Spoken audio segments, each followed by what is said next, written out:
Hello, and welcome to another Sports Next Door podcast. My name is Owen.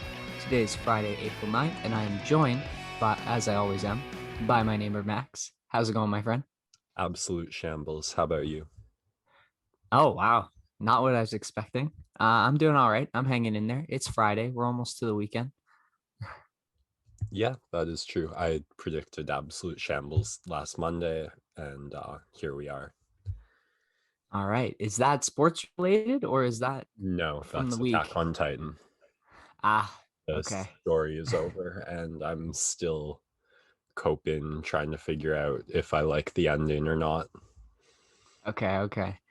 And taking your time to formulate your thoughts, I'm guessing.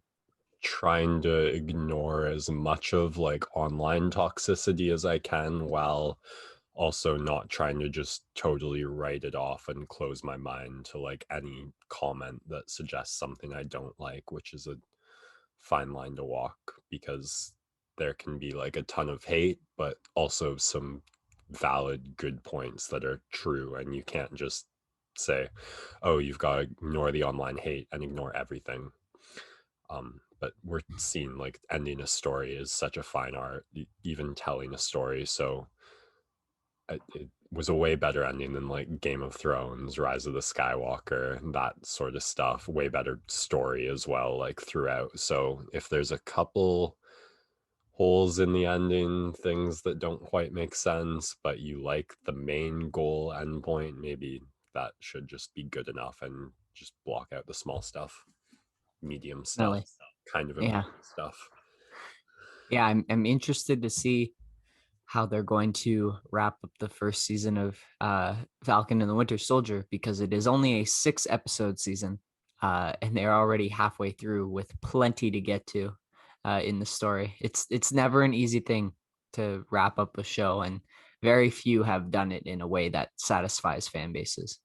See, I feel like with a lot of TV shows where they get into trouble is they have this one a little different, of course, but they have this great idea for a first and maybe second season, and the pilot goes great, the show's rolling, and then it's just way more successful, and you only discontinue it and stop it there if you hate money at the time.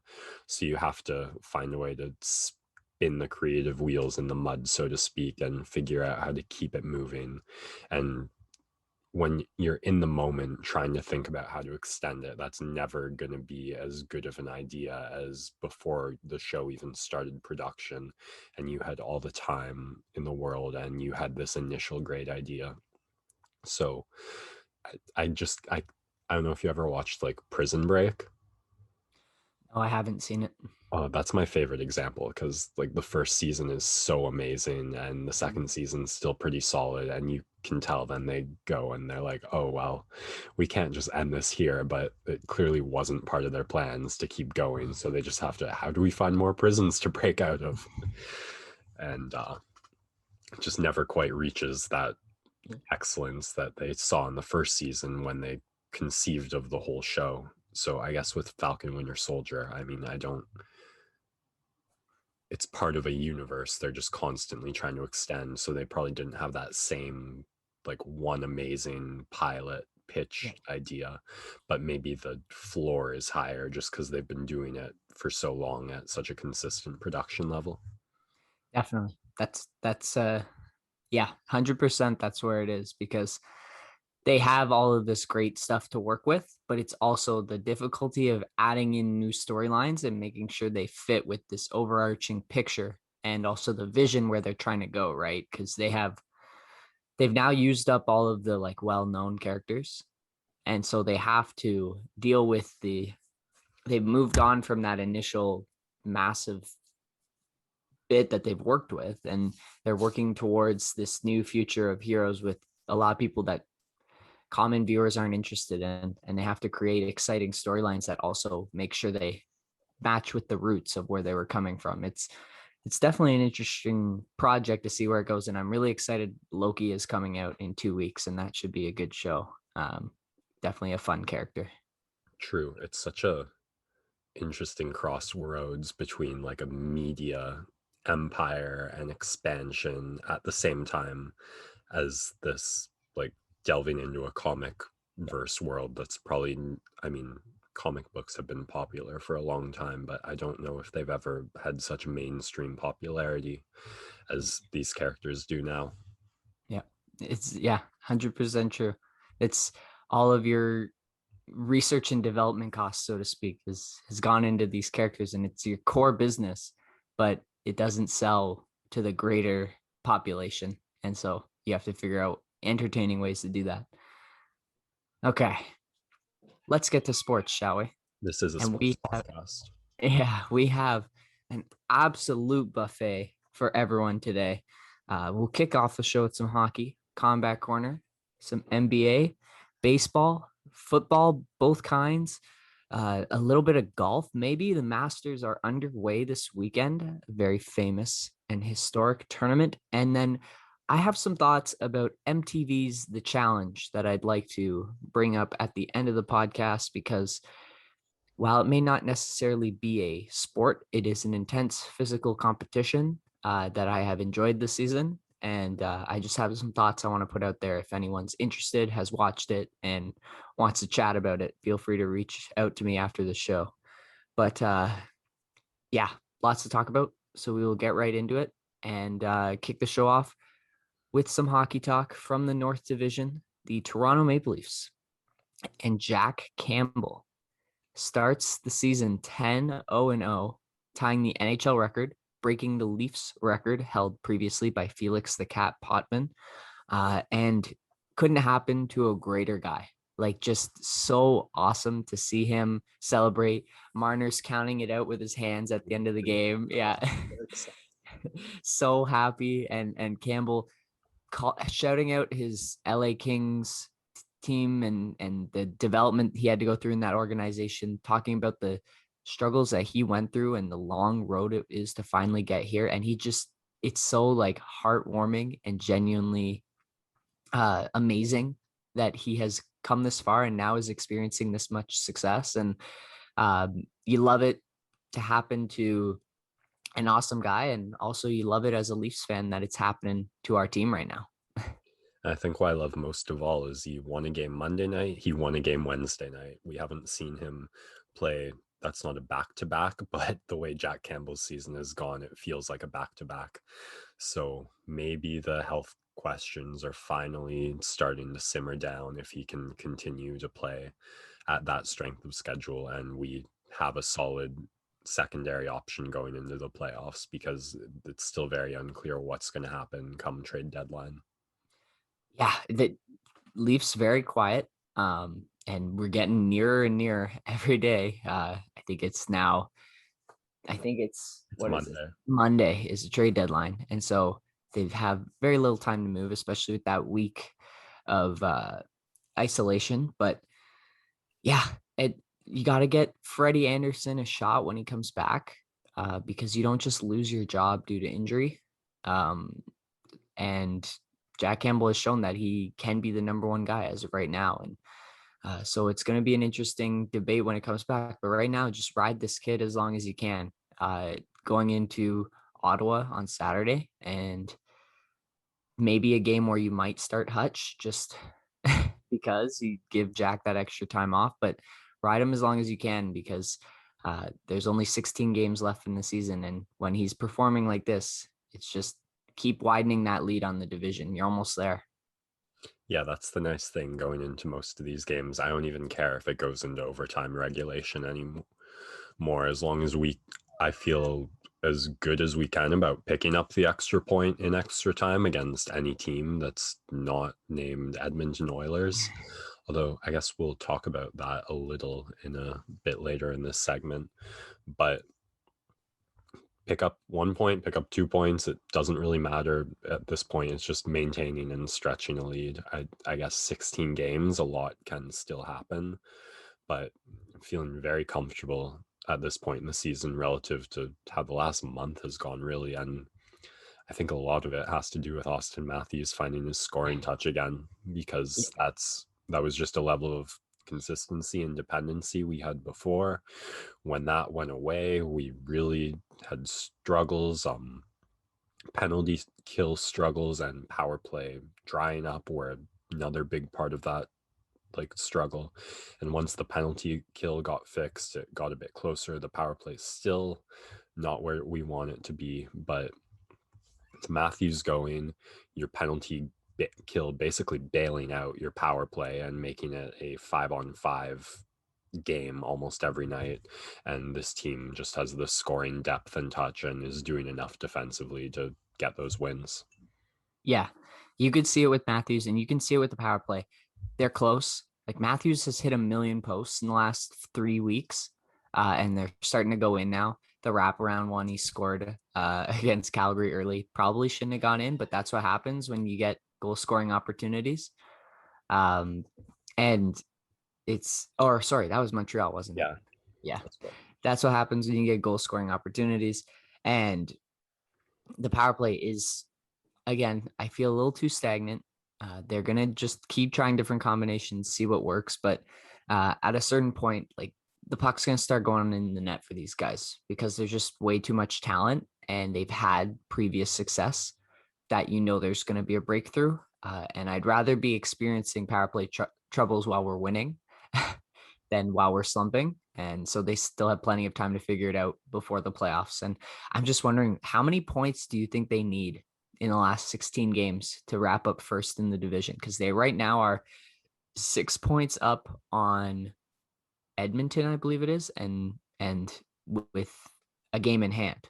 So I'm just wondering, what do you think? How many points left in the season do you think you got to take? Like 8?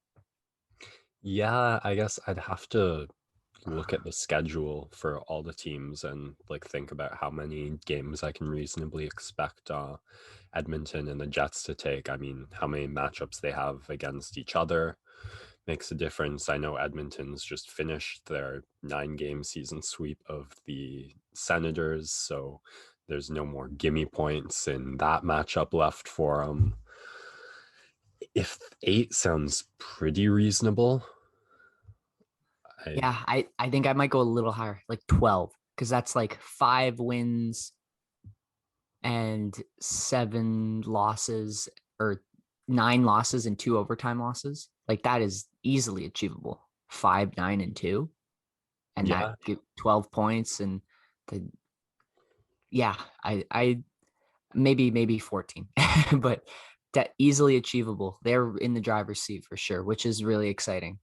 And I'm not too even fussed about it. I mean, we're gonna have to play these teams in the first 2 rounds of the playoffs, whatever the order. So whether we have to go up against the Habs, the Oilers, who we've done pretty well against this season and felt a little more comfortable against, the Jets, I guess I'd rather have in the second round, get the first round playoff curse broken. But it's really, I don't know, it's going to be more about playing well going into the final stretch than what seed we finish at for me. Yeah, definitely. Because right now it's looking like a Montreal matchup in the first round, which is, first of all, just awesome. Yes. Like it's been a while since we've had a series between these two teams. But then you look, if that is the team you're playing in the first round, we had a preview of it on Wednesday night, and there were moments there where the Leafs were just getting abused. And obviously that's a current theme. But it's going to be interesting to see when Montreal is down maybe a game, or they're down 2-1, and they turn on the ick factor with especially Corey Perry leading the way, who looks incredible for a guy who is like 40.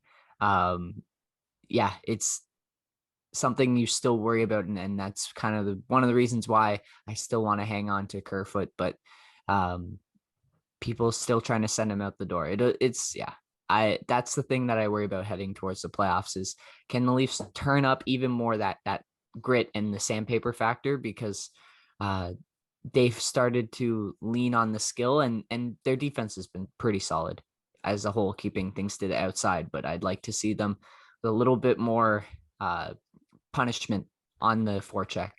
That would be an area where I think I'd like to see them grow. I guess I feel like stick to your strengths though. Like if my dad was noticing with me watching one game this week, last week, like they don't make that drop pass as much. They're a little happier to dump and chase the puck, and I really like the puck possession game for this team, and I think the better they are at it and the more they practice it, the more advantages pop up in different areas. Like you see more comfortable defending like a strong forecheck when you've practiced your puck possession game. You can kill an extra 20 seconds on a penalty kill when you've like got a stronger puck possession game. It does take away from a couple odd man rush opportunities where sometimes I might like to see Marner or Nylander just accept the 1-on-2 and like turn on the Jets a little, but I don't know. I feel like they've got to stick to their strengths, which are speed and skill. So I don't want to see too much of a 2013 was that the coach Carlisle, Yeah. like just turn the grit sandpaper factor all the way up. Yeah. They had success with that, but you mentioned Nylander. I don't know if we want to get there now or if you have any more kind of takeaways from the last two Leafs game. Simmons scores first time in a while. Very happy for him. Barabanov gets his first NHL point. TJ Brody gets his first Leafs goal. Some great performance from Jake Allen in that Wednesday game. I'm not sure if there's much else there that we need to talk about. Obviously, the game management thing is still very prevalent in my eyes, but there's not much really more to talk about. It's just keep seeing it and keep being frustrated by it. Once you see it, it just doesn't go away. Yeah. Every time you feel like there's a penalty against your team, every time you feel like your team commits a penalty, um, it's yeah. And it just generally feels like the Leafs are better at drawing penalties than most teams. So if they get a couple early in the game, then they're not going to get another power play until maybe the third period when they're evened out again, which is yeah. I hope half the calls I'm seeing getting called right now are not playoff calls, because almost every hook and every slash is so benign and doesn't affect the play whatsoever that I could really do without a lot of these. So that's kind of the other part of where my head's at with penalties right now, personally. Yeah. But we will, I guess we'll move on to the Nylander story. Yeah, I'm not too sure. What I heard yesterday, the day before, I guess, was that he had close contact with a possible case and was removed from the game as a precaution. I'm not sure where it's progressed to. So I believe they still haven't heard much, and I guess they're keeping pretty tight-lipped about it. But no other guys on the team have tested positive yesterday, which is still a very short incubation period. They're going to have to wait a couple days to see. The thing that everyone was out in arms about was that he was practicing at the morning skate that day before the game with all the teammates on the ice close to them. And if he had the close contact, then he should be nowhere near the team immediately. It doesn't matter. You just got to take those precautions, right? Because we are seeing what is happening in Vancouver, and it is a very similar situation. And so praying that he is okay, and then he can get back to normal, whatever that may be. But it is definitely a situation that they saw what happened in Vancouver and then made a similar mistake with the Leafs, and hopefully it doesn't come back to bite them. Yeah, I'm not sure when Nylander had the contact, when the team and league was informed about the contact, or how to judge that situation.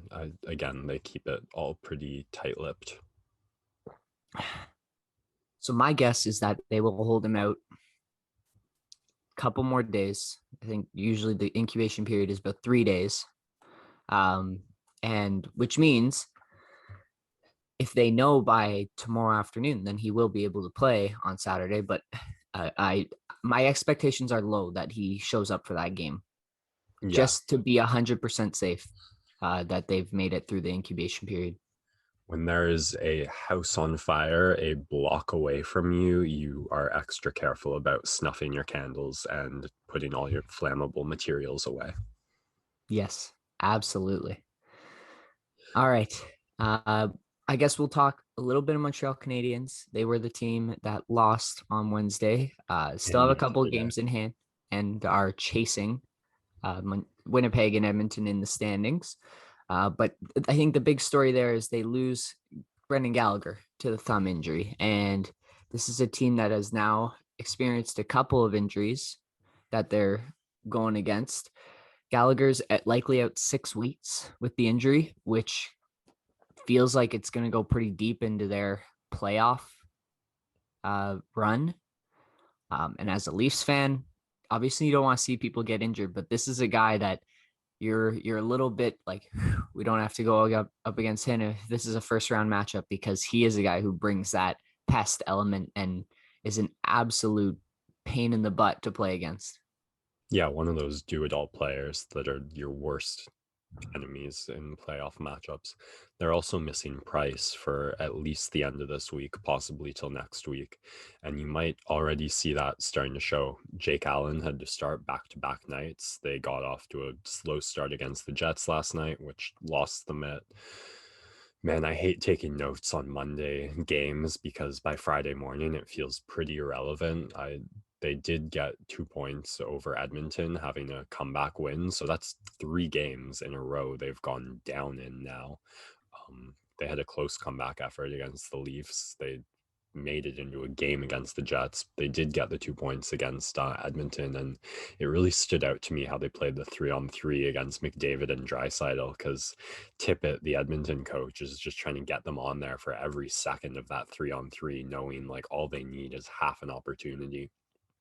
And Montreal was just accepted that that was going to be the game Edmonton played, so they didn't give them half an opportunity. They really slowed down the puck possession game, and just, if you're going to leave them out there for 2 minutes, we're going to skate around and do nothing for 2 minutes, change our lines up constantly, and look for our own opportunity. And Eric Stahl with a nice moment, getting his first goal for the Habs in his first game with the Habs. So I'll be interested to see if the Leafs or any other teams have 3-on-3 games against the Oilers for the rest of the season, if they can take a page out of that book and really just try and make them tired. I mean, don't get me wrong.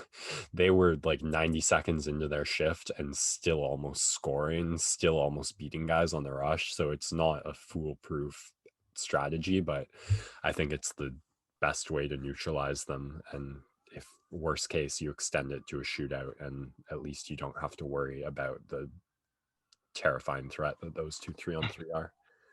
Absolutely. The Canadians also missing Joel Armia and Ben Sherratt to kind of day-to-day protocols. I think Armia is out for COVID-19 protocols and Sherratt is a day-to-day injury.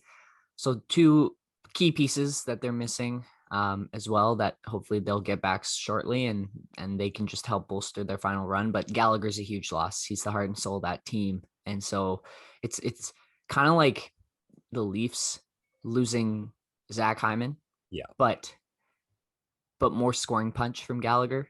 Or I don't even know, man. Hyman's got 13 goals now, right? He scored in that Calgary game. Well, like the Leafs losing Zach Hyman if they don't have Mitch Marner. Yeah, it's a big loss for them, and feel for the fan base, because it's, and God, I shudder even proposing the idea, but it is moving towards a situation where the Toronto Maple Leafs advance in their first playoff series in a very long time over the Montreal Canadiens. And I'll believe it when I see it. Yeah, you got to stay so hesitant, and I knock furiously on wood, but that's what it feels like, and you got to be happy and just enjoy the moment. All right. We'll move out of the North Division.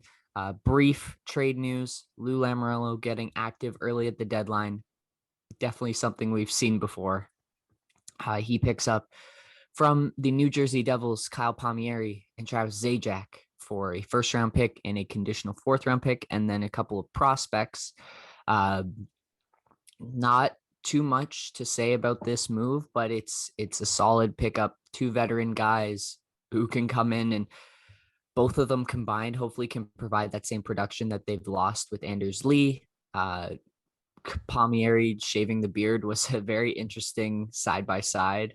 Just such an odd thing, but when you work under Lou, that's the rules. And yeah, it's a solid pickup for the Islanders. A first round pick's a lot to pay, but these are two guys who have been in the league now for a while and know how to get it done and play full rink of hockey both ways and can still put it up on the stat sheet. So should be interesting to see what sort of value they provide to the Islanders. It feels like you can plug a lot of different players into the Islanders system and get similar results. So they're looking for guys who provide a little bit more of that offensive punch because that's something the Islanders have needed to really get over that hump. They're still a team, don't get me wrong, incredible team.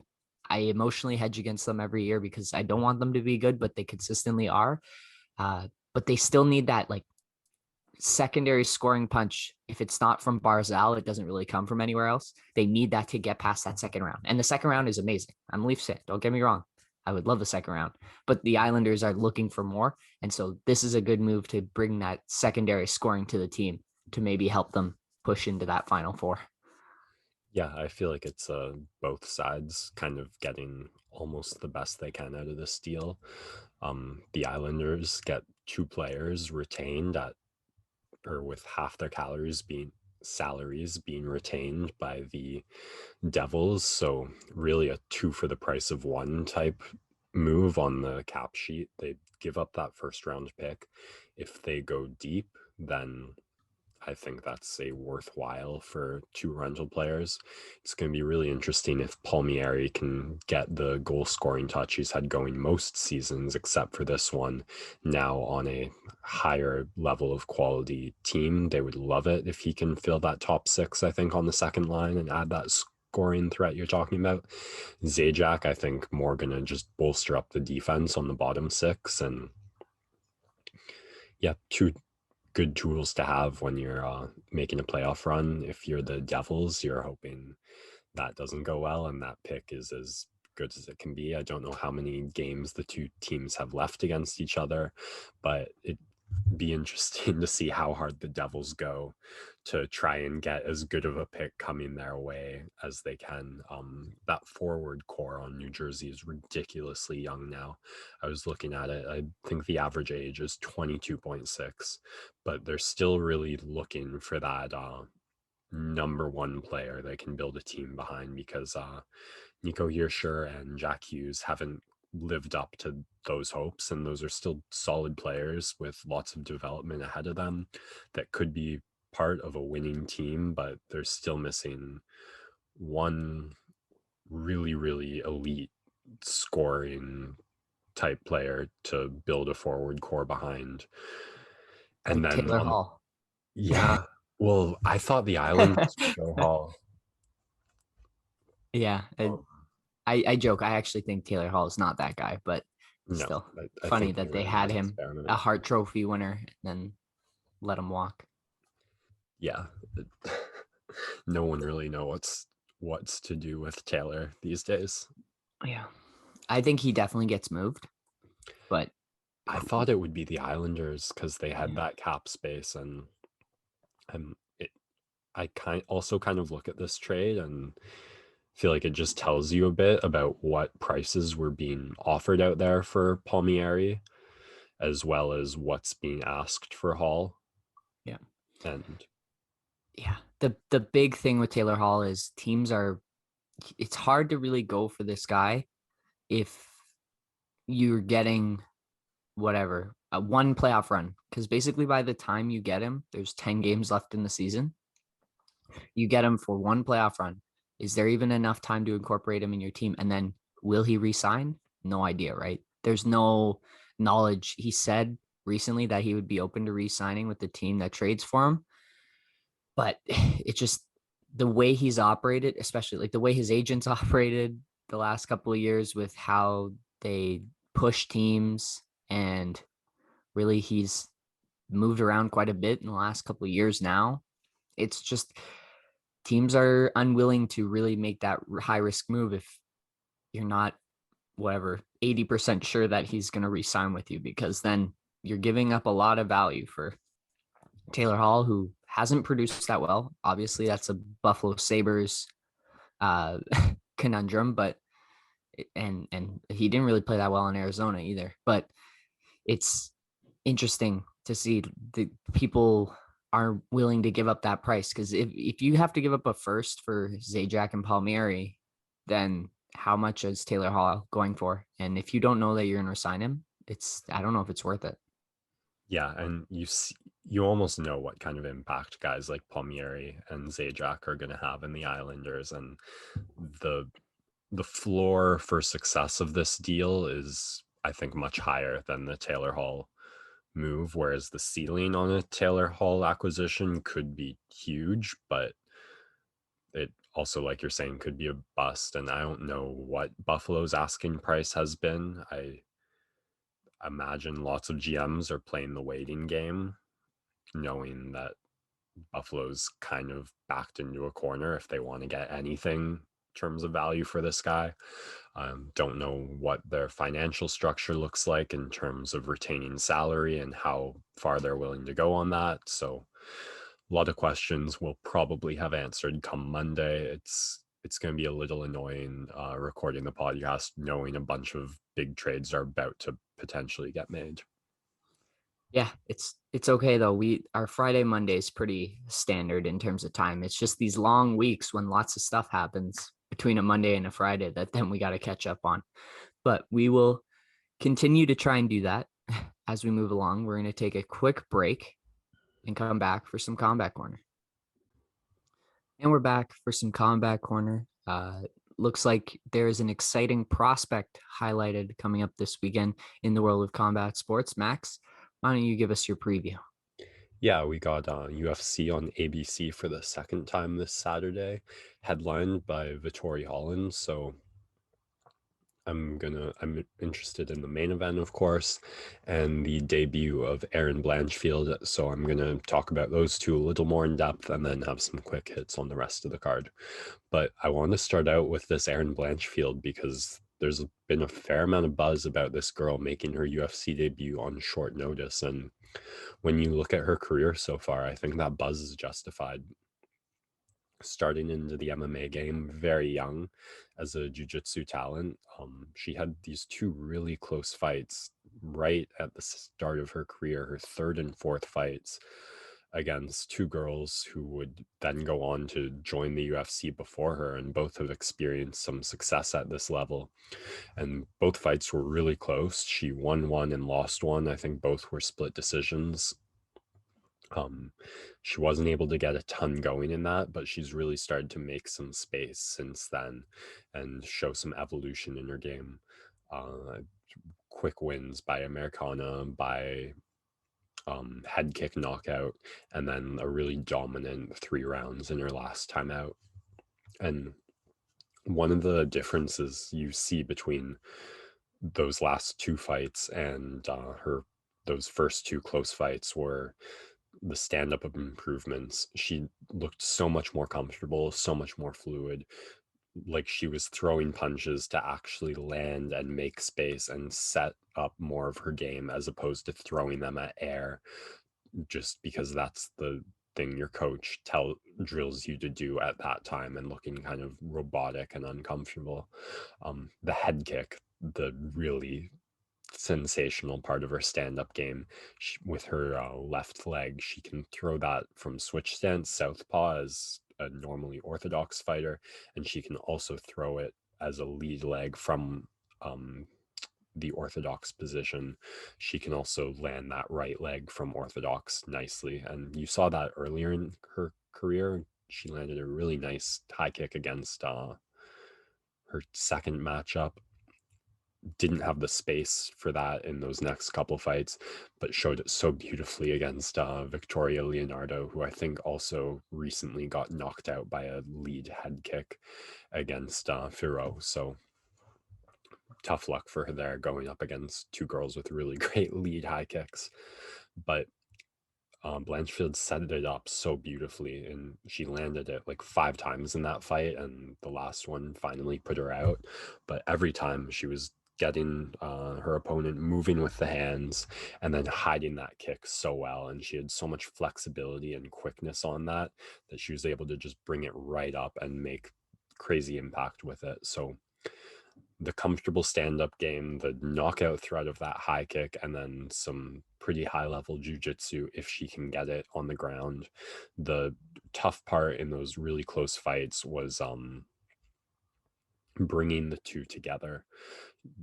She was just kind of constantly at close range, fighting against the cage in the clinch, trying to spin off, trying to find her way to a takedown, but not really having the momentum, the leverage, the angles, and getting taken down sometimes as well.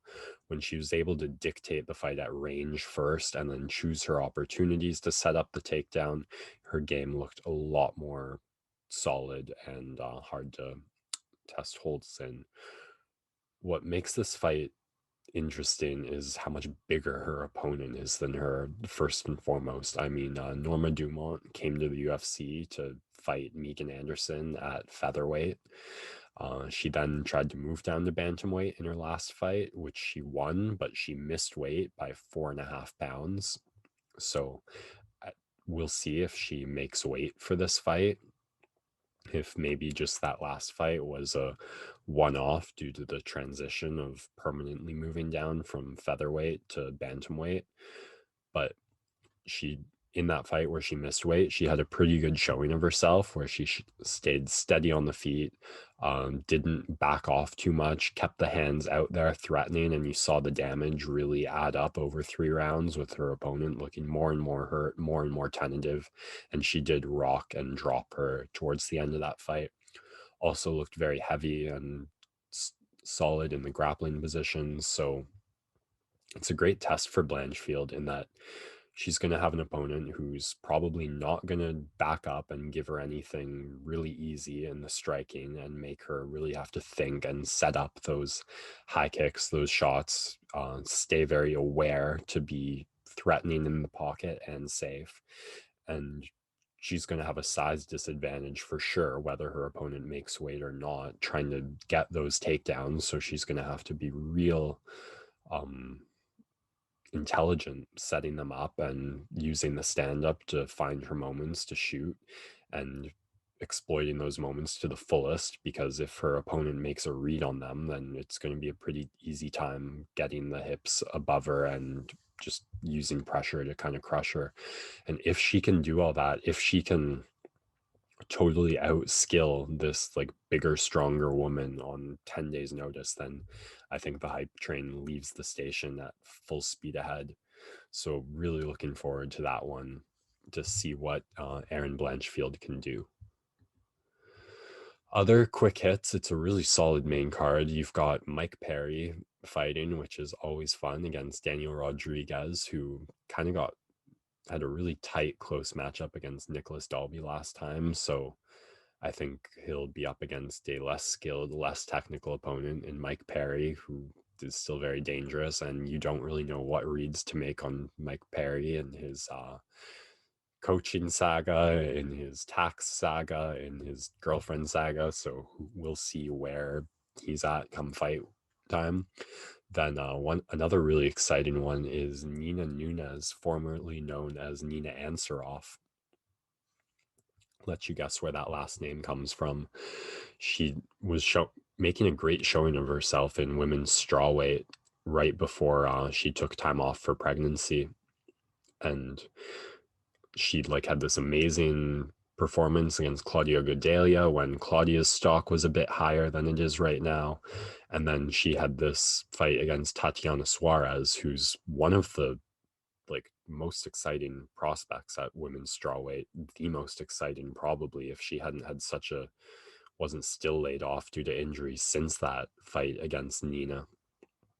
But Nina had a really great showing in that third round, something no one's been able to do against Suarez. You saw Esparza get finished by ground and pound really quickly, whereas Nina was able to survive, maintain her cardio, and then put it on in the third round. So going up against a grappler in Mackenzie Dern, be interested to see if she can stay safe from a different grappling threat. And she's going to have a huge stand-up advantage in this one. So curious to see if the time off has improved her game. Sparring around the best has got to help. Dern looked like she really relied on a physical advantage in a technical dead even match, whereas both sides really had not a lot of technique in the stand-up in her last fight. So I think Nina's going to have a huge technical advantage here, maybe a bit behind on the athleticism, but I'm curious to see if she can pick up where she left off. Sam Alvey seems to do his best to make every fight he's in pretty boring these days. He's going up against Julian Marquez. He just tries to bring it to as few strikes thrown as possible. He has that one punch knockout power, so guys hesitant to get in his face, pull the trigger too much. I think Marquez will be happy to bring it and try and make it a bit more of a firefight than the typical Sam Alvey fight is, so that should be good. And then I love this co-main event, Arnold Allen versus Sodiq Yusuff.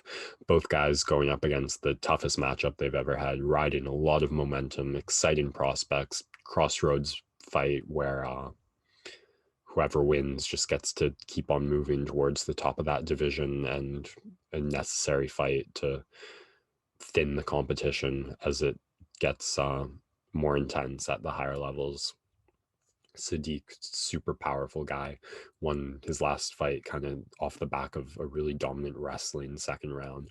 Arnold Allen, been really exciting guy for a while, very technical, got the stand-up, got the chokes, he shows like he can put it all together at a pretty high level. But again, toughest opponent to date for each fighter. Both had some tough matchmaking luck in 2020 with COVID, so excited to see these guys go at it. Then we get to the main event, Marvin Vettori versus Kevin Holland. I feel like Kevin Holland is setting a record here for like back-to-back fight nights headlined. Last appeared against Brunson on March 20th. We had Ngannou Miocic, we had a week off, and now we've got Vettori Holland. So with Holland, you obviously thinking about that Brunson fight. It's right in the rear view mirror.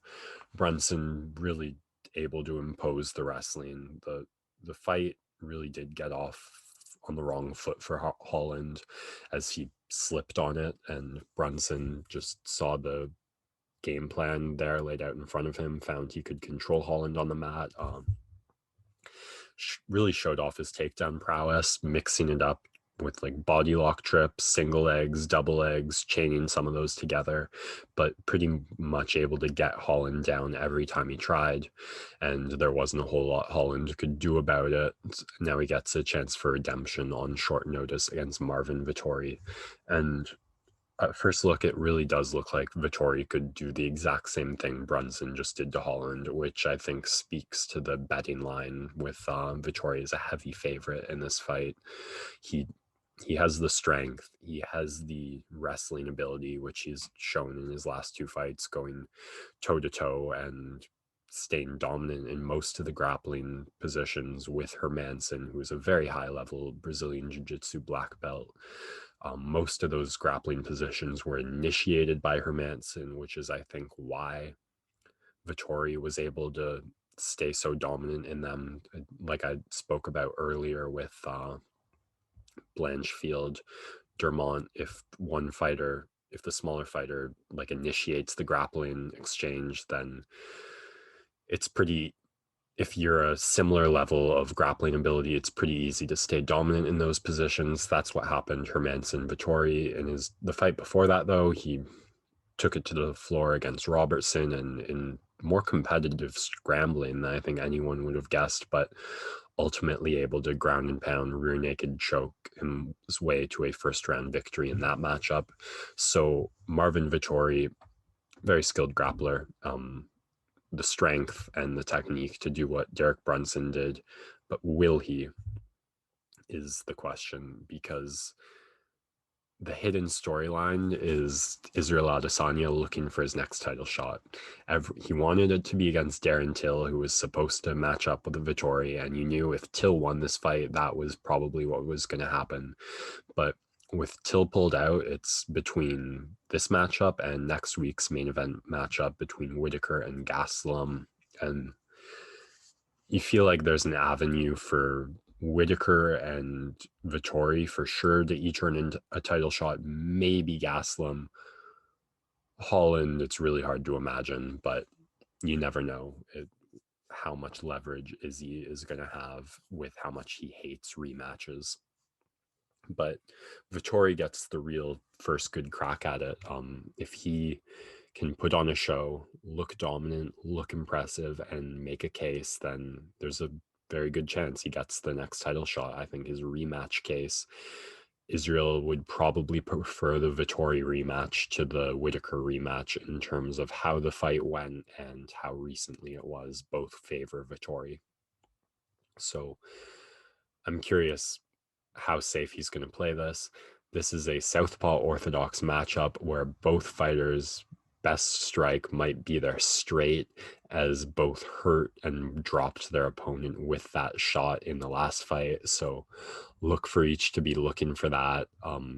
Holland, I feel like, has nothing to lose here. So maybe he gets wild and explosive early. I don't think that would be a wise move on his part, as that's just how the fight gets behind you quickly and then you're chasing it. And we saw that not work out for him at all in his last fight. But Marvin Vittori is going to be the most technical striker that Kevin Holland has gone against. So he's going to have to make adjustments. We're going to see how high level the striking is, because it obviously looked great last year against lesser opponents. So really fun main event. Hoping to see a bit of a show put on, hoping to see Vittori really try and make his case for a title shot against Kevin Holland and do something better than what Brunson did to him. Curious to see if Holland can do anything differently, if he can show us that that wasn't his best night out, or maybe he's just in it for a quick payday. I don't know. We will find out Saturday night, and I will be here to tell you about it Monday morning. And we're back talking about a little bit of West Coast envy in between segments here. It's time for some b-ball talk.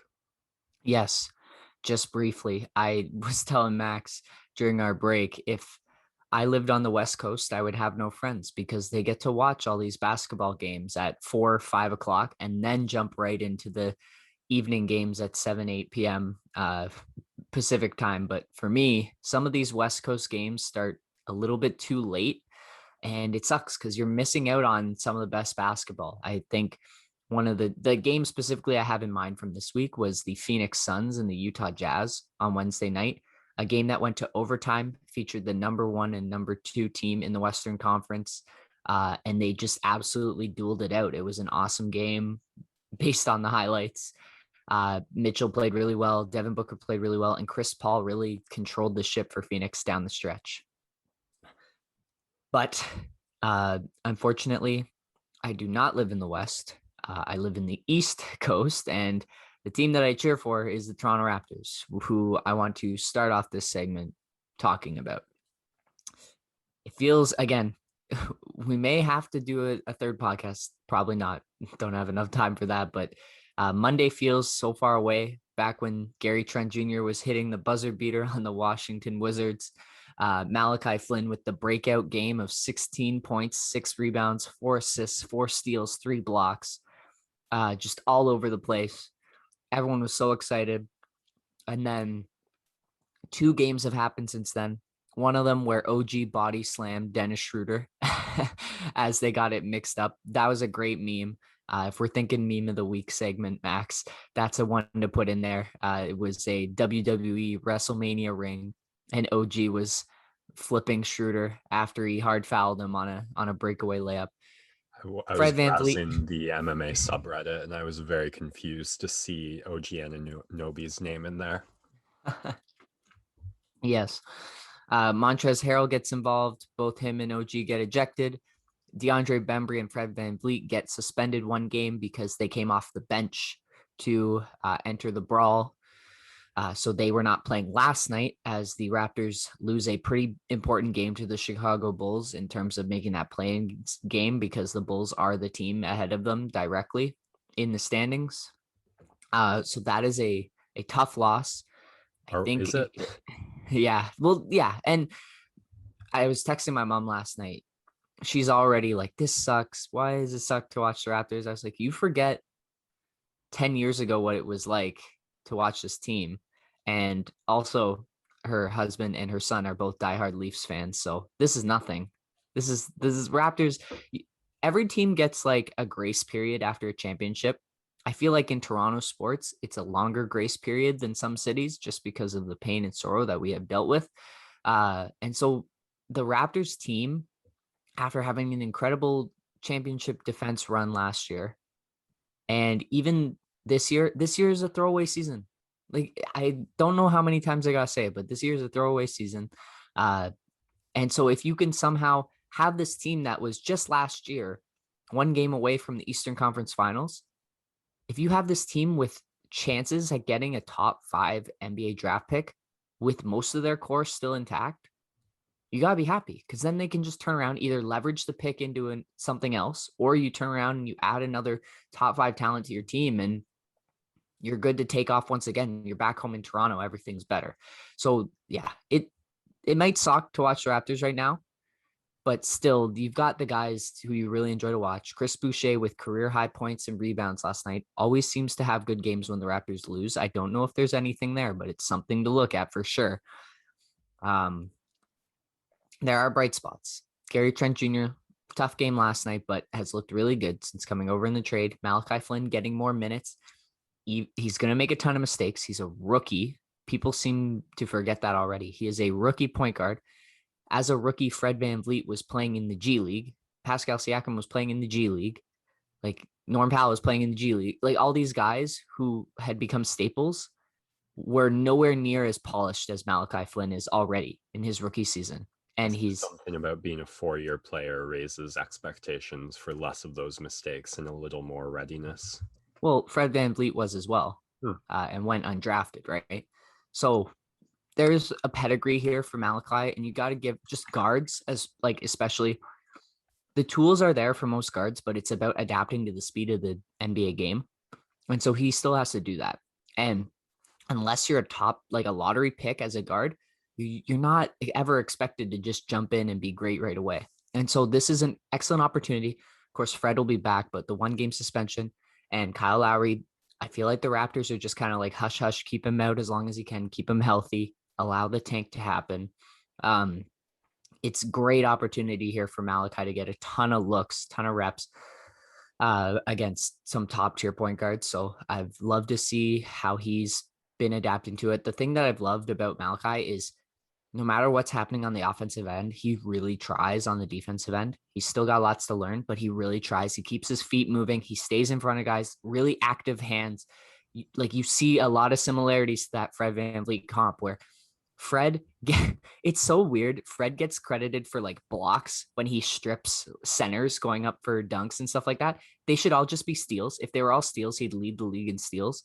But he gets like blocks for those kind of midway strips. And Malachi has shown that he can do that too. He's got active hands. He can strip guys. I think it was last night who was trying to drive from the top.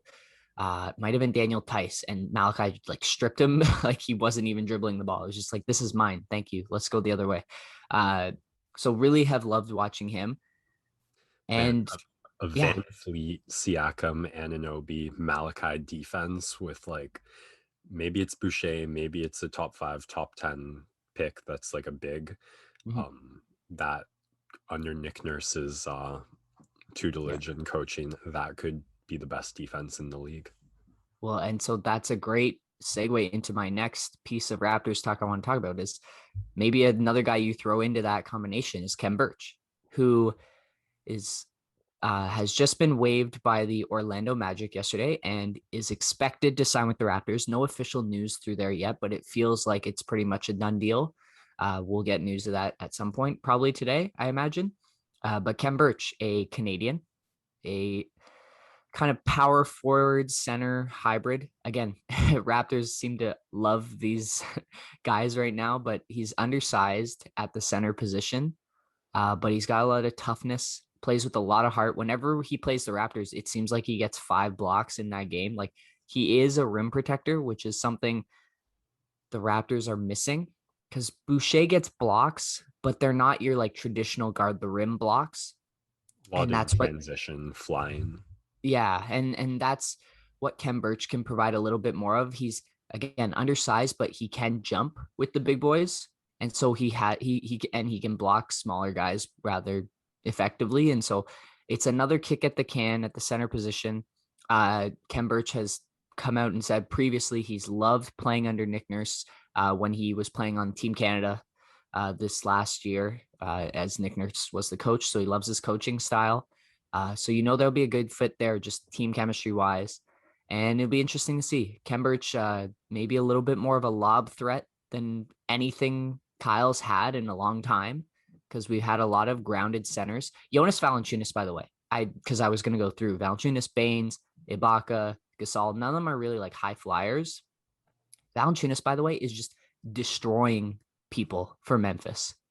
Like, so incredibly underrated at this point in his career, but he consistently will have nights where he'll put like 18 points and 20 rebounds on your head and is like, I'm going to just get the ball in the post and obliterate you. So fun. Like, I'm so happy for him that he's continued to be a high level producer for a good team. Memphis is a good team, even if, because they're just stuck in the West. If they're in the East, they'd be the 4th best team in the East. Yeah. And so happy for Jonas, but yeah, our point guards have not really had a high flying center. Boucher gets up for the alley oops, but he's not as physical enough to set those screens that lead to those lobs often enough. Like, So guys it's get around. easy. Yeah, he's not thick enough, right, to set those solid screens that really open up lanes. Like, that's why Gobert is incredible. He's a lob threat, but he also sets hard screens that frees up that lane for him to dive into. And so Kem Birch, I think, is probably the best sort of guy that's available right now for the Raptors to pick up, who can do a little bit more of that, like set a solid screen and be a lob threat. And that might actually open up their offense a little bit more. Again, I was very high on Aaron Baines when he came, and he has not been good for the Raptors this season. So obviously we're going to have a little bit of upside bias whenever a new guy is joining your team. But I'm excited to see what Kem Birch can add. Another Montreal native, so him and Chris Boucher can speak a little bit of French out on the court when they're playing defense. And that was the thing I loved about Serge Ibaka, is he spoke like 8 different languages and could just communicate with everyone. Speak French with Spanish with Gasol, French with Boucher, English with other guys. He's just like, so always nice to have multilingual guys on the team. Throw a little bit of different languages in there, throw the other guys off. Yeah. Yeah. Kem Birch, 5 points, 5 rebounds a game. Nothing special. A little bit undersized, so you'll still give up rebounding. You'll still have a little bit of trouble there. He can hit the corner 3 as well, but hopefully providing a different look with just a little bit more upside in the air and a little bit more upside at the rim in terms of rim protection. But we shall see. I think we'll get good energy out of him. So excited for that. Let's move on. We will touch on one more team in the East and then finally get back to the West. I wanted to just have a moment of Kyrie Irving appreciation as a basketball player. I know most of the season on the podcast, all the stories about Kyrie have been, where is he? Where's he going? What's the sage? He's just taking a dip from the team. Wait till him and Katie and Harden are all together, blah, blah, blah. We haven't talked about him enough as just a basketball player. And he is probably the greatest finisher at his size of all time. He's up there with Allen Iverson. He's up there with, I don't know who even else you want to put up there, but just at whatever, 5'11", 6 foot, the way that he scores, like the layup that he made against the Knicks the other night where he drove in, there was like 4 guys reaching in on him, and then he jumped, and there were 2 guys with their hands straight up. And as he jumped, he had the ball in his right hand and then switched it to his left and pushed it up on his way down. And it went in. It's just like unbelievable stuff from him. He had a dunk against the Pelicans the other night. That was nice. And yeah, he just, like, this week especially has just been cooking guys, like pulling out all the moves in his bag. Unguardable. He had this double step back hesitation dribble and then drove and then stepped it back again on Steven Adams and pulled the jump shot. It was just ridiculous stuff. So I had to have a Kyrie appreciation moment. He's been on fire. Kevin Durant finally back this week against the New York Pelicans. First play that he was back in the game, catches a mid-range opportunity around a Kyrie pin down screen, just nails a mid-range jumper, makes it look so easy, so fluid. That's the thing that he'll never lose is the shot, but you just worry about the explosiveness and having to put too much wear and tear on his body now with the injuries in sequence, the sequential injuries. But if he's just shooting, there's no one can guard him if he's just shooting. And so really excited to see finally what this big three will look like together. I think they've only been in 5 games together or 7 games together total. So yeah, really exciting stuff. Aldridge has been pretty solid for them. The Nets are a team that is the leading favorite right now to be in the NBA Finals. And with the Lakers guys out right now, I'd say they're the favorite to win the championship as it stands. Wow. Yeah. Okay. We will move on to the West and talk about another team that has been skyrocketing up the power rankings along with the Brooklyn Nets, and that is the Denver Nuggets. They are undefeated since acquiring Aaron Gordon at the trade deadline on March 28th. I think they are 6-0, 5-0 with Gordon. And this team, man, it's just such a perfect placement for Gordon. What he does is he comes in and provides the Paul Millsap minutes at a higher level. He plays better defense, which then proceeds to move Will Barton into his more natural position at the 2 rather than having him undersized guarding 3s. So he just basically takes Gary Harris's spot in the lineup, and he is a walking bucket. Michael Porter Jr. has been way more engaged on defense. He flies in and grabs these crazy offensive rebounds. Like, you forget Michael Porter, like shooter, he's also 6'10", 6'11". Like, he did get comps to Kevin Durant in high school, just in the way that he was so long and could make these really high level of difficulty shots over anyone and make it look easy. But he also flies in and grabs these crazy rebounds on both ends because he's so tall and he is physical. And so really exciting to see him starting to be engaged on the defensive end. He's never going to be that high level defender, but if he gives effort, he can be a great off ball defender with his length and disrupt passing lanes and protect the rim on the weak side. And with Nikola Jokic, Gordon and Porter cutting off the ball is like, I just got goosebumps running down my arms. Like, it's just so much fun to watch these two operate. They start running these plays where Jamal Murray sets backdoor screens for Gordon kind of near the free throw line with Jokic holding about the high post, and Gordon will cut to the rim, and Jokic can either just throw like his patented over the head perfect pass for a layup, or it sucks in gravity, and then Jamal Murray, once sets the screen, he just fades out to the 3-point line and gets an open 3, and they can run those actions with Murray, with Barton, with Porter, with Gordon, and Jokic just finds them all. Like, it's so awesome because it's such a big target. I think Gordon, I don't remember the exact stats, but in his time with the Nuggets, he's already like dribbling the ball half as much, and he's averaging more points per possession, just showing you like the value of him as an off-ball cutter. And then he provides them a ton of size. Like, when he's engaged, we saw it. The Toronto-Orlando series in that magical playoff run, Gordon was playing as good as defense you could play against Kawhi Leonard. And he showed that against the LA Clippers this week, where the Nuggets and Clippers both had their full teams, and the Nuggets just won straight up. And Gordon was a big factor in that, guarding Kawhi and then guarding Paul George a little bit. So this Nuggets team definitely on the rise. You worry a little bit about their depth, especially like Campazzo, great player, but a little bit undersized and will get abused in those late playoff series. PJ Dozier, solid. Monte Morris, solid. Again, a little undersized. Paul Millsap will be great for them off the bench. JaVale McGee will be a good rim protector. But just, yeah, the bench, I don't know what's there. Obviously, that's not as big a factor in the playoffs when you go down to 7-8-man rotations. But yeah, Nuggets definitely on the rise, and really fun to watch this team. They play the San Antonio Spurs again tonight, and just keep watching to see how this team continues to develop. Yeah, that is, yeah. And Aaron Gordon being like the fifth option offensively on this team, just makes their ceiling so high.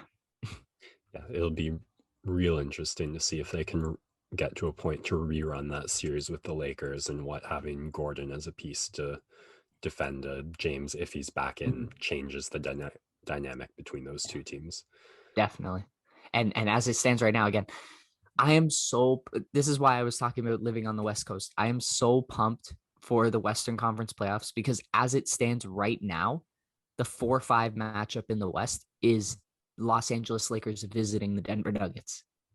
And the Lakers are in trouble. They could fall down these standings a little bit. They've got 2.5 game lead over the Dallas Mavericks for the 7 spot. And Dallas is picking it up. They beat Milwaukee last night. Great win over Utah on Monday. Luka's really turned up the heat, and Porzingis, as long as he's healthy, he's a really important piece for them. And so Dallas is rising up the rankings. You could see Los Angeles fall to a play-in game, which would be DEFCON 1 in LA. Especially when you've got two players coming back from injury, and then it's like, okay, you've got this huge mountain to climb just to get to that like Final Four spot in the playoffs where you are going to be playing, coming back with extra wear and tear. Yeah. Just imagine if you're Phoenix, though, and you've worked all season, you get this 2 seed, you're feeling so good about yourself. First playoff series, and you have the Los Angeles Lakers because they fell to the 7 seed. It goes both ways, eh? Yeah, just brutal. But yeah, that's just one of the storylines that's made this West so intriguing and so exciting. So shout out to the Denver Nuggets. Sorry. No, go ahead. Well, the last thing I wanted to touch on was, although the New Orleans Pelicans have lost 2 in a row now to the Hawks and the Brooklyn Nets this week, they did sign Isaiah Thomas to a 10-day contract. Very, very, very happy to see him back in the league. Kind of crappy situation in Boston where he gave that city so much, and then they just basically moved off of him in the Kyrie trade. Pretty cold-hearted move by Danny Ainge, and then injuries have really derailed him since then. Fell out of the league for a little bit, and finally getting an opportunity with the Pelicans. He scored 10 points against the Hawks. He had a little bit of action against the Nets. Obviously not his former self, but great that he's getting a shot, and I hope he works his way back to a contract for the rest of the season, because that would just be nice to see. So shout out to Isaiah Thomas, man. Good to see him back in the league, because he was an awesome storyline that run with the Celtics that year. Yeah, I was living with a Celtics fan that year, so weird to heard that name a lot, and then totally went off the map. Yeah. Alrighty. That is it for my NBA storylines. We will now jump to the NCAA, because believe it or not, we have not talked about the final that happened on Monday. Feels like a year ago now. It's been talked to death, so I don't really need to talk too much about the game itself. Essentially, Baylor was full of a bunch of elite athletes who Gonzaga really hadn't seen at all this season. We had our worries going into it that playing a bunch of blowout games would not prepare you for a game that was going to be tight, or a game that they actually were losing. And that is what happened. Baylor jumped on them early, way faster, way more physical, way more athletic. And Gonzaga just never recovered. Jalen Suggs had early foul trouble. That didn't help, but he was really the only guy who could keep up with that Gonzaga team in terms of just athletic tools, because Suggs is a freak of nature. But great game for Jared Butler and Davion Mitchell. Their stocks have been rising throughout the tournament. And then Drew Timme and Corey Kispert, their stocks definitely fell in that game. But yeah, congrats to Baylor. It was an awesome performance. I tuned out pretty early on because it seemed like there wasn't going to be a comeback from Gonzaga. They just were getting beat in every facet of the game. And so a wonderful performance from Baylor, and their top guys are going to definitely move up the draft with that performance. The story I wanted to take away from March Madness, or this final championship game, is so far in 2021, the top sporting moments, at least in US sports, North American sports, have kind of been duds, right? You've got the NCAA championship game for college football, and Alabama blows the doors off Ohio State. The Super Bowl, Tampa Bay really runs Kansas City out of the building. It wasn't close. As much as people were excited for it, wasn't close. And now we've got March Madness final, wasn't close, blowout. So those kind of top three signature moments so far in the sports calendar, not been that entertaining. I'm looking for a little bit more because Yeah, normally one of those is usually a lot more exciting. we haven't had, I guess, any of that back and forth action where so and so one team has the momentum, the other team takes it, and they duke it out, and you get to some late game heroics-esque or at least big moments. I guess it's funny looking back, the Super Bowl still felt close just because of what Kansas City had done for years in terms of comebacks and never being out of it. But yeah, I don't know. What are your eyes on, if anything, for what that could look like in terms of a big Yeah. game moment match?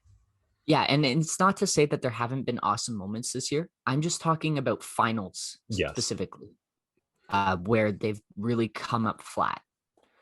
And Mm. so I guess the next big, obviously, you've got the Masters this weekend. For a lot of people, that's a big event. You're looking towards Wimbledon and the French Open as individual sports that are going to be exciting. Uh, I guess besides that, you've got kind of your major North American League playoffs, and One of the those are just storylines different because there. there's just more games, right? It's not a one game event. Like hopefully we'll have a game 7 at some point in one of these playoffs, which might end up making up for this dud so far in finals. But it's a little bit easier for them because they have more games to play out and more moments to have. So in terms of like one gamer, I guess the next big thing that I'd really be looking for is like the Champions League final, which is setting up to be really exciting. And we'll get there shortly with my football fan cave segment. But besides that, like, I don't know what the next big moment on the sports calendar is, but looking for the excitement to be ramped up a little bit more in terms of events. And I think a big part of that will be a lot of fans are going to come back this summer, especially in the US, because they are pumping out the vaccines. And so that'll definitely change things. But yeah, some of those like one game individual hype moments have fallen up short. And I just wanted to point that out because I'm not sure anyone's talked about that yet. Fair enough. Yeah. All right. That wraps up the basketball portion of the podcast. We will come back and talk some baseball. All right. I don't have a lot to say here, so all I need to say is take it away, O. Yeah.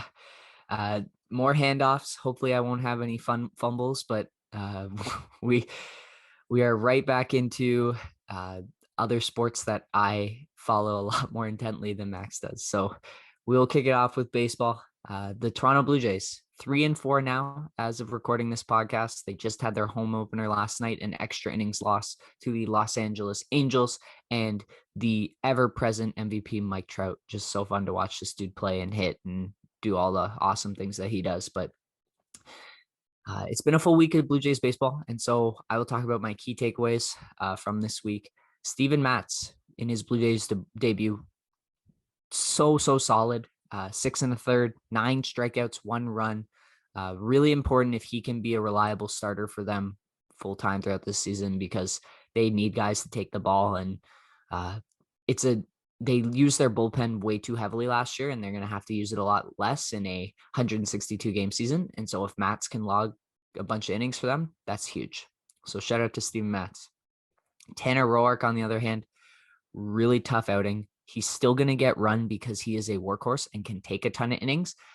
But if he's going to continue to give up a bunch of runs, that can't happen. And so need him to step it up a little bit. The bats are a little bit slow right now. And this was the team's like billing. This is what everyone was excited for.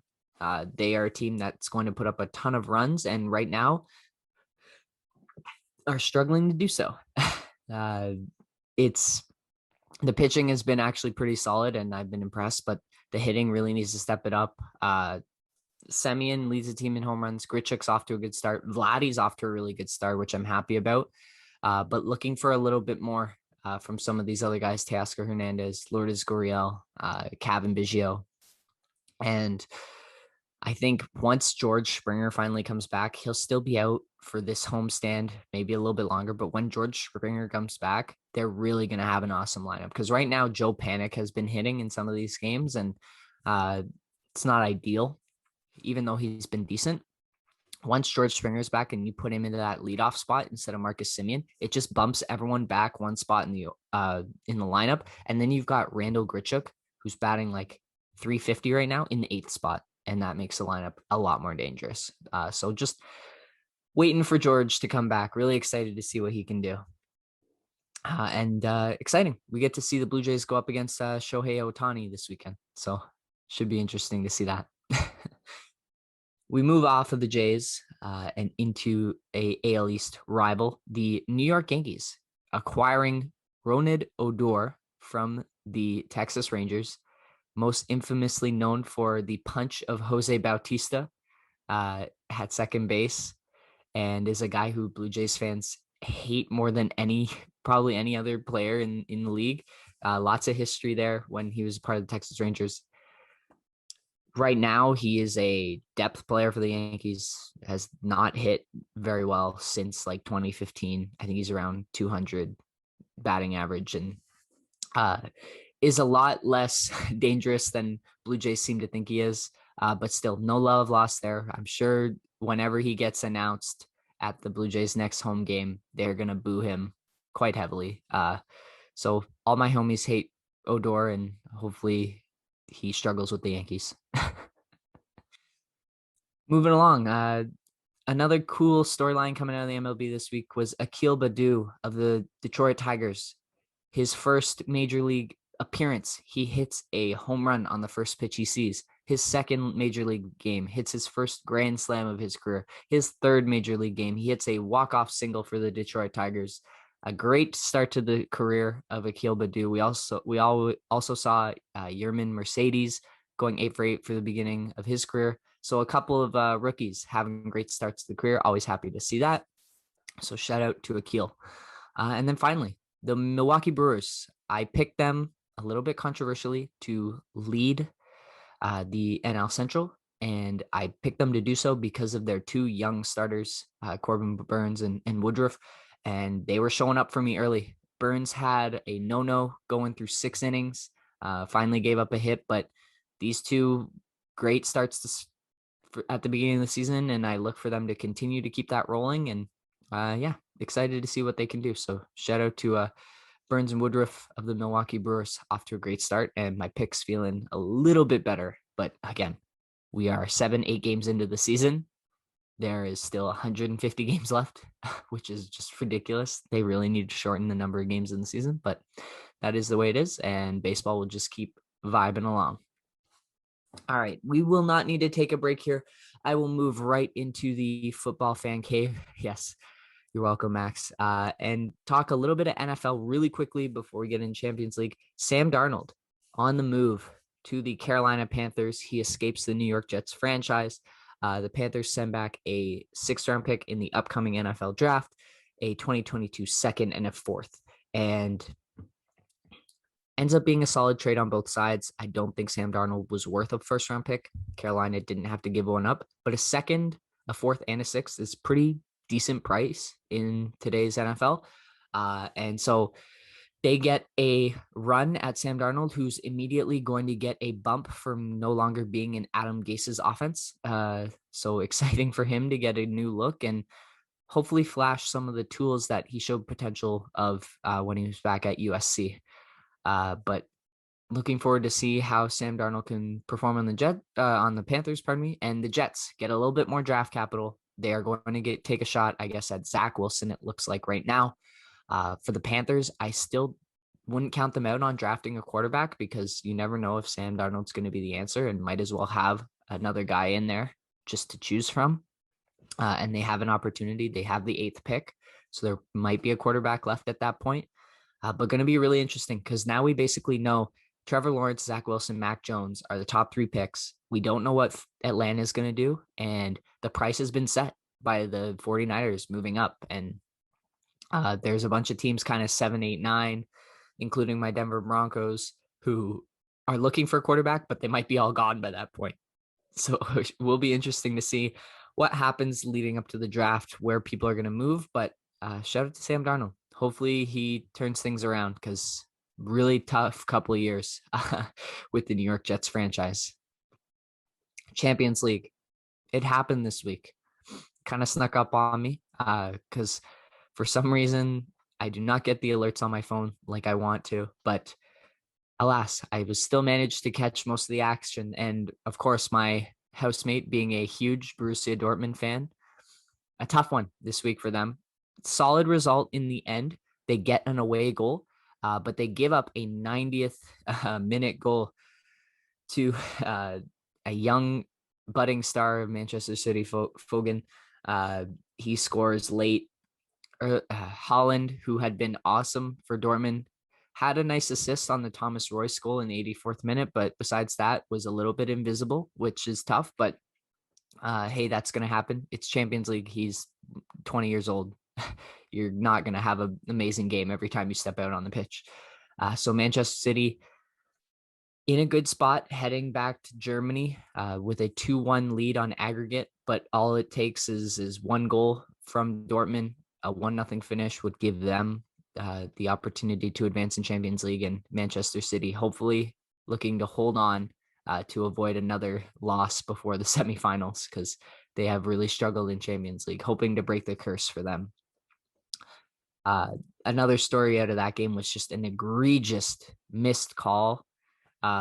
Jude Bellingham basically steals the ball off the goaltender's foot and puts it in the back of the net, but called for a foul. And with even all the VAR stuff that these refs have now in soccer, they couldn't review that because I don't know why. It should have been a goal, and Dortmund should have tied it 1-1 much earlier in the game than they did. And so if I'm a Dortmund fan, I am fuming, because that is a really tough one. And Bellingham, what is he, 18? Had an incredible performance, is looking to be a stud, a really young stud moving up in the world. Other game that happened on Tuesday was Real and Liverpool. Real jumped over Liverpool early. Liverpool runs a high line, and Toni Kroos had an incredible ball.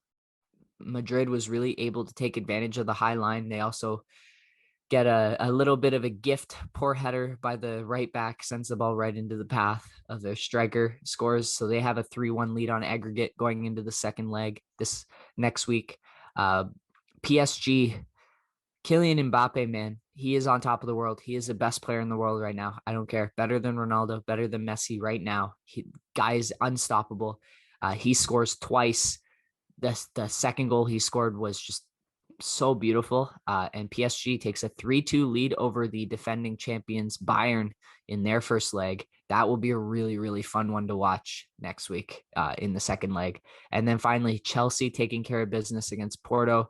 Dominant performance on the road. They have, unless it's a monumental collapse, they've pretty much set themselves up with 2 away goals.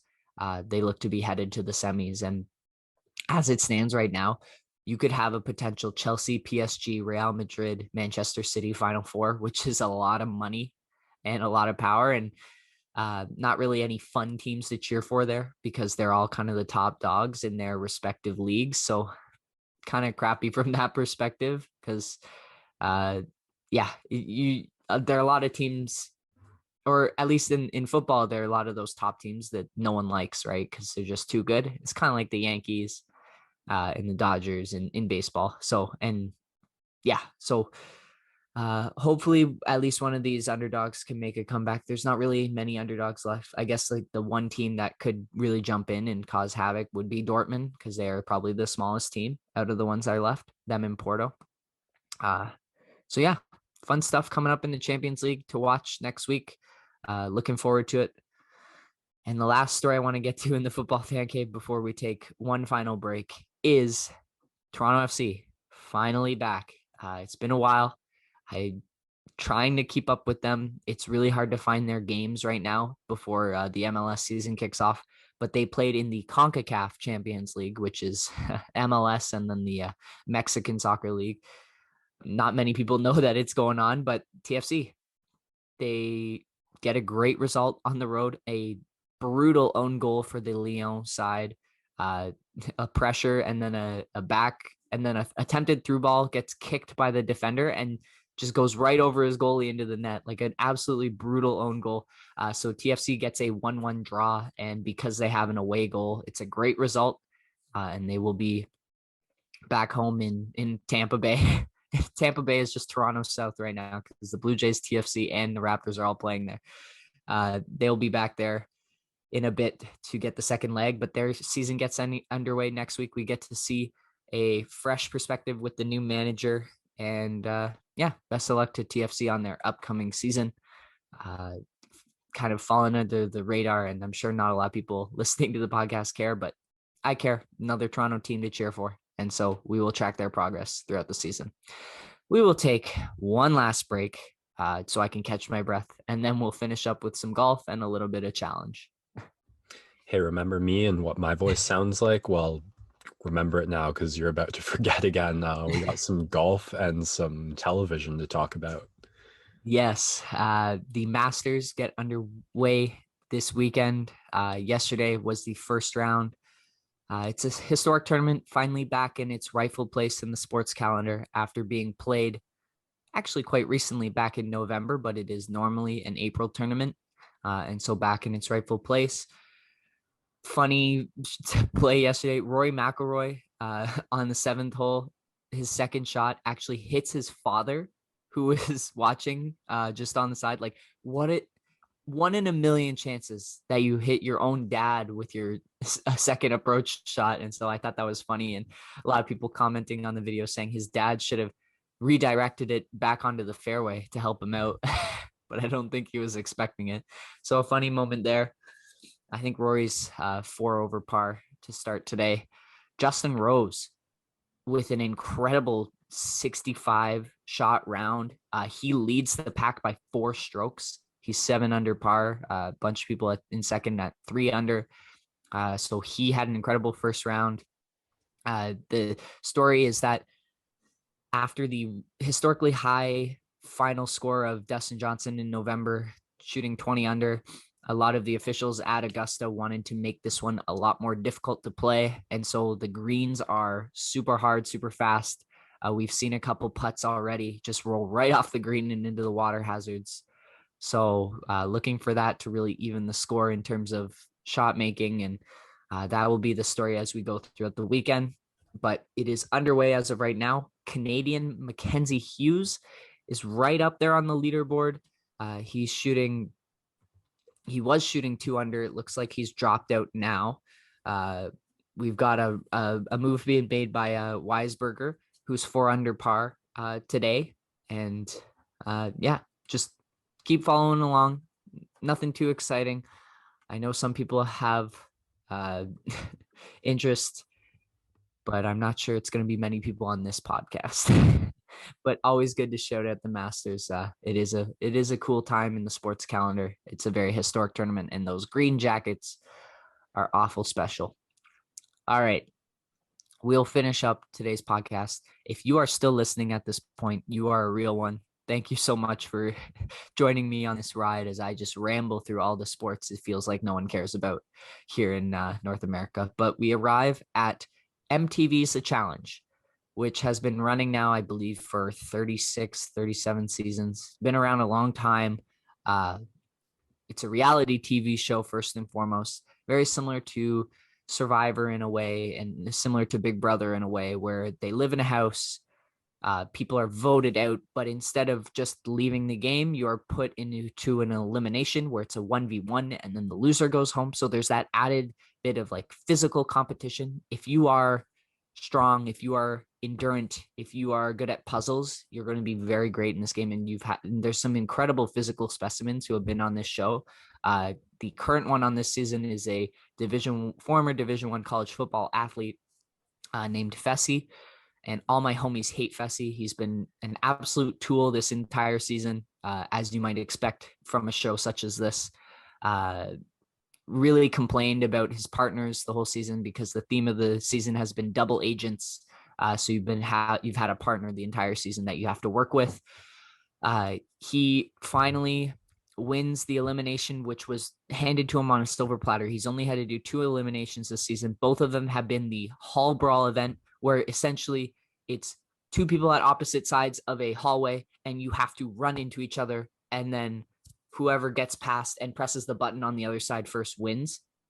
What did he play in football? I don't know, but he is a unit. And so the thing is the theme of the show, especially this season, is there's no rules. So it feels like the producers are kind of seeing what's happening and then choosing their eliminations based on that. And so there's no one else in this game who could beat him in a hall brawl, and they chose it for that purpose because they want to have him in the final. And he absolutely destroyed the other dude, Kyle, who I've loved. He's just great television. He's a funny dude. He's British and just like he loves causing drama. And Fessy just like, I think they had to go best of 5. Fessy would have like literally knocked this dude unconscious if they had gone 2 more times, because the first time Kyle ducked in like this and Fessy just crushed him.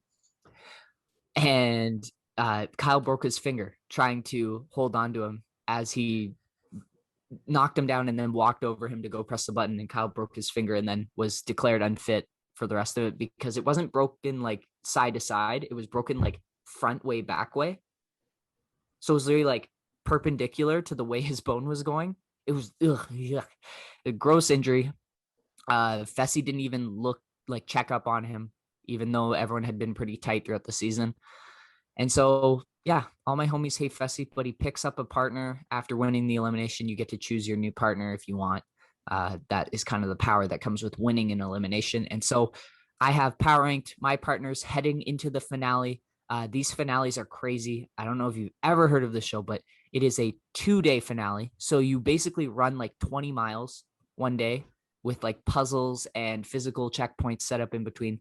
Then you have to stay out, like you basically go through the night, and then there's a second day where you got to do another like 20-mile run or like a 10-mile swim, stuff like that. It's like an incredible competition of endurance. And then they mix in like some physical stuff and some mental stuff along the way as well. And you got to work with your partner specifically for this season. And so very excited to see how the final turns out. I think right now the favorites are Cam and Corey, just because Killer Cam is a beast and is far and away the best woman in this competition. And you're only as strong as your weakest link. And it feels like in this situation, the women just are a little bit weaker compared to the men in this final competition. That's not always the case, but especially like Cam is stronger than her partner but she's just such a high level ahead of all the other women that you have to place them at the top. Next, I have Casey and Fessy, because Casey, again, second most dominant woman in this season. And Fessy, of course, is just a unit, and he's going to perform. He just might not have great chemistry with his partner, and so that's something to look out for. Then you have Nani and Leroy. These two are probably the most beloved on the show, and Leroy had been in complete domination in the game for the entire season, but then Fessy wins the elimination and steals his partner. So those two are going to be solid. I just don't know if Nani has the upside to really win it, but that is kind of the people's champions of the season. And then finally, you've got CT, who is a legend of the game, but he is stuck with Amber B, who is a rookie. Made it to the final because she had to do hall brawl against 2 stick figures of women. And the only reason she won is because she played rugby in like high school. And so just had a little bit more grit than the other 2, but probably did a hall brawl against 2 of the weakest competitors in the show. And she couldn't even do I think it was, so you have to, they did like a mini challenge on the second last episode, and you had to run 5 miles, and there was a checkpoint with a math problem. And the math problem was like 432 times 7. And then you just have to, and then the answer is the combination lock. And she spent half an hour and didn't get it. Just struggled on the math problem. It was really brutal to watch, because it's not even like, you don't even have to do the full math. You could do what's 4 times 7, and then just add the 2 zeros. And that's the first 2 digits of the combination lock. And then you could just like spam the rest of the numbers. But she got so deep in her own head and couldn't do the math problem in like half an hour. And so CT hopefully will provide the brains of the operation. But Amber B definitely looks to be the weakest competitor going in the final. And again, when it's partners, you're only as strong as your weakest link. So I have to rank them last in my power rankings. But cheering for Nani and Leroy, but expecting Cam and Corey to come out on top. If you have any takeaways from the season, the challenge, feel free to reach out to me on Instagram at orobbins9. And I don't even know my own Instagram or Twitter thing because I literally just create it to look at news. But you can also hit up the podcast Sports Next Door Twitter and Instagram if you want to chat about that. Always happy to. And yeah, looking forward to the finale. Looking forward to a great weekend of sports. A lot of stuff to get through on today's show. So thank you for bearing with me. Thank you for bearing with us. And yeah, appreciate the support. If you're still here at the end, you're a real one. Stay safe.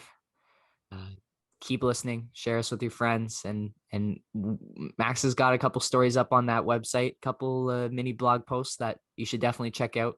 Some good stuff up there. And Max, I will leave it with you for any final thoughts. Enjoy your favorite TV shows while you can. You know you're going to hate the ending. Sports Next Door signing out.